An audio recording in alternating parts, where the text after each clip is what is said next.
Hi ಎಲ್ಲರಿಗೂ ನಮಸ್ಕಾರ. Welcome back to my channel. ಇವತ್ತು ಡ್ರೈ ಫ್ರೂಟ್ಸ್ ಲಡ್ಡು ಹೇಗೆ ಮಾಡೋದು ಅಂತ ನೋಡೋಣ. ಮೊದಲು ನಾನಿಲ್ಲಿ ಒಂದು ಪ್ಯಾನಲ್ಲಿ 1/4 ಕಪ್ಪಷ್ಟು ಕಡಲೆ ಬೀಜನ ಏನು ಮಾಡಿದ್ದೀನಿ, ಚೆನ್ನಾಗಿ ಡ್ರೈ ರೋಸ್ಟ್ ಮಾಡಿದ್ದೀನಿ. ಯಾಕಂದರೆ ಅದು ತುಂಬ ಟೇಸ್ಟಿಯಾಗಿರುತ್ತೆ. ಡ್ರೈ ರೋಸ್ಟ್ ಮಾಡಿಬಿಟ್ಟು ಆ ಸಿಪ್ಪೆ ಎಲ್ಲ ಚೆನ್ನಾಗಿ ಸುಲಿಬೇಕು, ಈ ರೀತಿ ಸುಲಿದಿರಬೇಕು. ನಂತರ ಒಂದು ಕಪ್ ಅಥವಾ ಒಂದು ಪ್ಯಾನಲ್ಲಿ ಏನು ಮಾಡಬೇಕು ಅಂದರೆ, ಅಲ್ಲಿ ಅರ್ಧ ಕಪ್ಪಷ್ಟು ಬೆಲ್ಲ ಸೇರಿಸ್ಕೊಂಡು ಅದಕ್ಕೆ ನಾನು 1/4 ಕಪ್ಪಷ್ಟು ನೀರು ಹಾಕ್ಕೊಂಡು ಚೆನ್ನಾಗಿ ಕರಗಿಸಿದ್ದೀನಿ. ಕರಗಿಸ್ಬಿಟ್ಟು ನಂತರ ನೀವು ಶೋಧಿಸಬೇಕಾಗುತ್ತೆ. ನಂತರ ಮತ್ತೆ ನೀವು ಒಂದು ಪ್ಯಾನಲ್ಲಿ 1 ಸ್ಪೂನಷ್ಟು ತುಪ್ಪನ ಸೇರಿಸ್ಕೋಬೇಕು.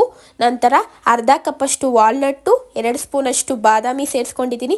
ನಂತರ 2 ಸ್ಪೂನಷ್ಟು ಪಿಸ್ತಾ ಸೇರಿಸ್ಕೊಂಡು ಹಾಕ್ಕೊಂಡಿದ್ದೀನಿ. ನಂತರ ನೀವು ಗೋಡಂಬಿನೂ ಸಹ ಸೇರಿಸ್ಕೋಬೋದು. ನೀವು ಇಷ್ಟವಾದಂಥ ಡ್ರೈ ಫ್ರೂಟ್ಸ್ನ ಸಹ ಸೇರಿಸ್ಕೋಬೋದು. ಇವನ್ನೆಲ್ಲ ಚೆನ್ನಾಗಿ ಡ್ರೈ ರೋಸ್ಟ್ ಮಾಡಬೇಕು.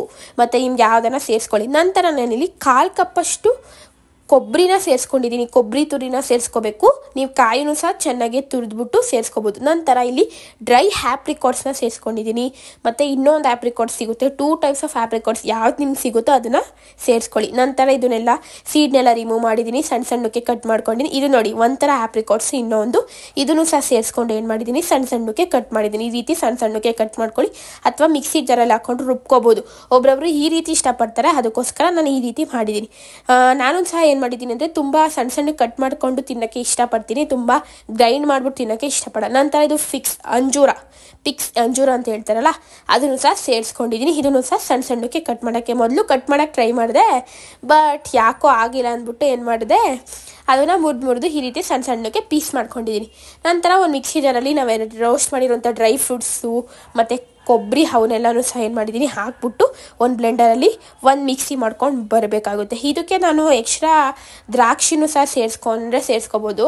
ನಂತರ ನಾನು ಇದಕ್ಕೋಸ್ಕರ ಏನು ಮಾಡ್ಕೊಂಡಿದ್ದೀನಿ, ಪೀನಟ್ನ ಸೇರಿಸ್ಕೊತಾ ಇದ್ದೀನಿ. ಅಂದರೆ ಕಡಲೆ ಬೀಜ ಹುರಿದಿಕೊಂಡಿದ್ನಲ್ಲ, ಅದನ್ನು ಸಹ ಸೇರಿಸ್ಕೊಂಡು ಏನು ಮಾಡಿದ್ದೀನಿ ಅಂದರೆ, ಒಂದು ಮಿಕ್ಸಿ ಜಾರ್ಗೆ ಹಾಕ್ಬಿಟ್ಟು ಗ್ರೈಂಡಾಗೆ ನುಣ್ಣಗೆ ರುಬ್ಕೊಳ್ತಾ ಬರಬೇಕು. ಈ ರೀತಿ ಒಂದು ಬೌಲಿಗೆ ಟ್ರಾನ್ಸ್ಫರ್ ಮಾಡ್ಕೊಳ್ಳಿ. ಒಂದು ಬೌಲಿಗೆ ಟ್ರಾನ್ಸ್ಫರ್ ಮಾಡ್ಕೊಂಡ್ಮೇಲೆ ನಂತರ ಏನು ಮಾಡಬೇಕಂದ್ರೆ, ಇವಾಗ ಏನು ಮಾಡಬೇಕಂದ್ರೆ, ಶುಗರ್ ಸಿರಪ್ ರೆಡಿ ಮಾಡ್ಕೊಂಡಿದ್ವಲ್ಲ, ನಂತರ ಏನು ಮಾಡಬೇಕಂದ್ರೆ ಎಲ್ಲ ಚಾಪೌಡ್ ಮಾಡಿರೋಂಥ ಡ್ರೈ ಫ್ರೂಟ್ಸ್ ಎಲ್ಲನೂ ಸೇರ್ಕೊಂಡಿದ್ದೀನಿ.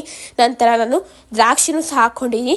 ನಂತರ ಶುಗರ್ ಸಿರಪ್ನ ಹಾಕ್ಕೊಂಡು ಏನು ಮಾಡಬೇಕು, ಚೆನ್ನಾಗಿ ಕಲಿಸ್ಬೇಕು. ಒಂದು ಡೋ ರೀತಿ ಪ್ರಿಪೇರ್ ಆಗಬೇಕು. ಎಷ್ಟು ಬೇಕೋ ಅಷ್ಟು ಸೇರಿಸ್ಕೊಂಡು ಹಾಕ್ಕೊಳ್ಳಿ.